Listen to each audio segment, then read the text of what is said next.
Hey, Algebra 2, this is your Quiz 7 review walkthrough. We want to start this first problem by finding the greatest common factor. So of 15 and 20, 5 will go into both. With x to the third and x to the first, I'm choosing x to the first, simply the smaller of those two exponents. And then I've got y squared and y squared, so I need to factor out y squared. When I divide 5x to the third y squared by 5xy squared, 15 divided by 5 is 3.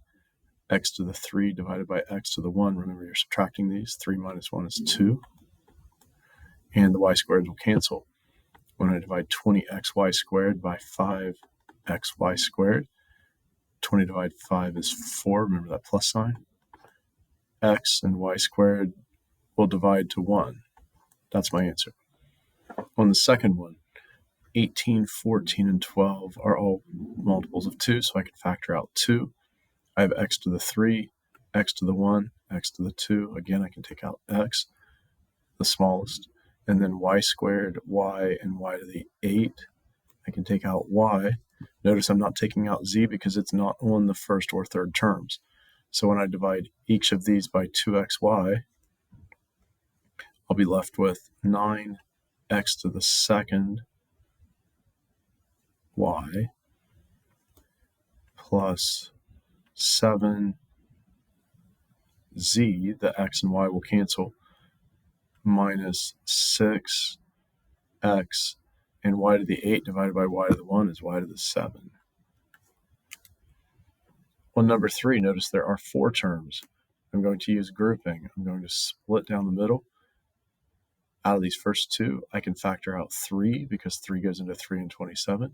I can factor out x squared.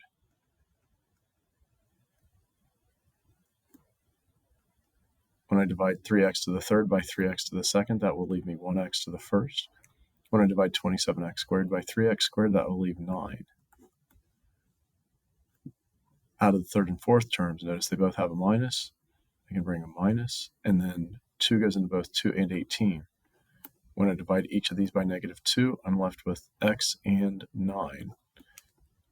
Now my new common thing is the x and 9, so I have one of those.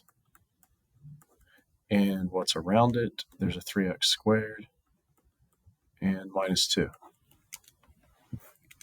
Number 4 is 4 terms. Again, I'm going to assume I can factor it by grouping. Out of 32 and 12, I can take 4. Notice they both literally have an x.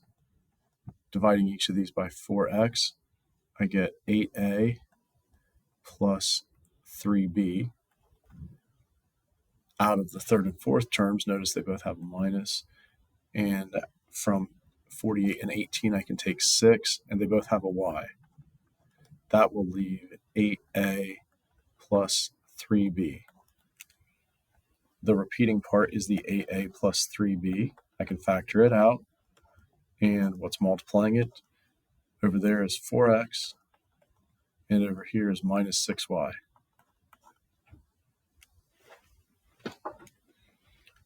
With a trinomial, there's nothing common to all 3 of these. In this case, I'm looking for the numbers that multiply to -15, that add to the middle, -2. And in this short version, I'm not going to use grouping. I can simply say this is x and x. The numbers that multiply to -15 that add to -2 are +3 and -5. Number 6, numbers that multiply to +81 that add to -18. Factors of 81, 1 and 81, nope. 9 and 9, yes, but I need them both to be negative to add to -18 and multiply to 81. So if I do take the grouping path here, I replace the middle, minus 18x, with 2 minus 9x's. Split this down the middle. Out of these first 2, I take x, leaving x minus 9. Out of the third and fourth, I can bring a minus 9, leaving x minus 9. 9. Pretend. 9. It's only getting worse. Minus. So I have an x minus 9 multiplied by an x minus 9, also known as x minus 9 quantity squared. Number 7, x squared minus 121. Nothing goes into both of these besides 1. So when I see this, I look to see if I can take square roots of both of these, meaning these are both squares. And if that's the case, it's real quick factoring. The square root of x squared is x. The square root of 121 is 11. So I can factor this to x plus 11, x minus 11. And that's done. Number 8, nothing besides 1 goes into 4, 5, and 6. This problem, we are not looking for what multiplies to negative 6. In this case, a is 4, c is negative 6. So I want to know a times c, so negative 24, that adds to the middle negative 5. Those two numbers are negative 8 and positive 3. These two numbers will replace the middle. So these two will become negative 5x. And it doesn't matter which order I write them. I'm going to keep the 8 with the 4. So I'd have minus 8x and then plus 3x. And then I bring the minus 6 on the end. I factor by grouping. Out of these two, I can take 4x. When I divide 4x squared by 4x, that will leave x. When I divide minus 8x by 4x, that leaves minus 2. Out of these two, I can take plus 3. When I do that, when I divide both by 3, that will leave x minus 2.